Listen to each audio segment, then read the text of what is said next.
టీడీపీకి సంబంధించిన ఒక మనిషి గిలుకుపూడి శ్రీనివాసరావు ఏదో ఉంది అతని పేరు. అతను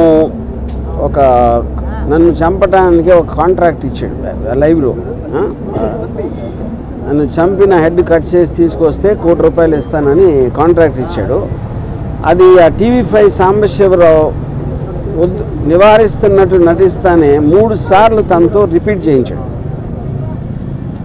అంటే దాని అర్థం ఏంటంటే వాళ్ళిద్దరూ కుమ్ముక్కై ముందే ప్లాన్ చేసుకున్నట్టు క్లియర్గా అర్థమవుతుంది. మూడోది, దాని తర్వాత కంటిన్యూ చేశాడు డిస్కషన్. దాన్ని బట్టి కూడా అది ప్రూవ్ అవుతుంది. ఇంకా ఛానల్లో ఇలాంటి వ్యక్తులను పెట్టి ఇలాంటి ప్రసారాలు చేయిస్తానంటే 100% ఛానల్ ఓనర్ బిఆర్ నాయుడు గారు కూడా దాంట్లో కాన్స్పిరసీలో చేయి ఉందనేది నా బిలీఫు. దాని సందర్భంగా ఆ కంప్లైంట్ ఇవ్వడానికి నేను వచ్చాను ఇక్కడ డీజీపీ గారి దగ్గరికి. నేను దాసరి కిరణ్ కుమార్ మీ ఇద్దరం కంప్లైంట్ హ్యాండ్ ఓవర్ చేసాం. దానికి అప్రాప్రియేట్ యాక్షన్ వాళ్ళు దాంట్లో ఉన్న అన్ని పరిశీలించి వాళ్ళు తీసుకుంటారు. సో ఇది ఇక్కడ జరిగింది.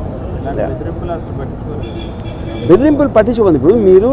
ఇప్పుడు ఆల్రెడీ తను సోషల్ మీడియాలో నేను చేస్తాను అంటే నేను చెయ్యి అన్నట్టు చెప్తున్నాడు.